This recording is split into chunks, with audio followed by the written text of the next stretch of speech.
Ryan. Ryan. Basin wala na kay kwarta diha. Ing na lang ko Ryan ha. Ayaw ka uwaw pa ngay kwarta sa kuha Ryan. Uya baya ta. Ha? Ayaw ka uwaw.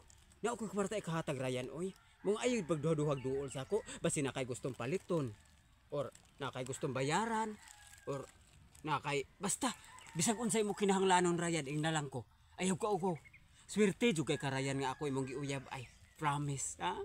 Kay love to kay karayan oy ha. Di ko gusto nga mahiubos ka sa kuha. Kung unsay mo pangayoon sa kuha Ryan ako dyan ang ihatag. Bahala na lang siguro og magkatanto-tanto ko oy, magkautang-utang ko oy basta kay mahatag lang jud ako imong pangayoon Ryan. Di ko gusto nga mahibos ka sa kuha Ryan oy kay love to kay karayan ay. Sa karaghan laki nga nanguyab sa kuha Ryan no. Sus. Ikaw joy akong gipili Ryan ay kay grabe. Naani mo tanan akong gipangita sa kalalaki. Ha? Buutan man ka Ryan ay. Nya ganahan sa kunimo ba kay dili bitaw ka mag sorting pilay presyo. Di ka mo bungat o pilay kantidad o pangayoon ba? Muna ganahan ako sa kalalaki. Kadang mudawat ra bitaw og bisag pila akong ihatag.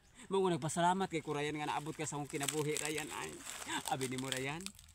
Grabe ay happy kay ko ay. Nga sila sa mama happy sad sa ato relasyon. Nang hinaot ko Ryan ha nga imong ginikanan happy pod sa ato relasyon Ryan ha. Wa pa bi ako nimo na paila-ila sa imong ginikanan dong. Ipalaila na ko yo Ryan ha. Puhon adto nya ta sinyo hadong para makaila po gusto yung ginikanan ha. Salamat kay sa imong love Ryan ha. I love you so much Ryan.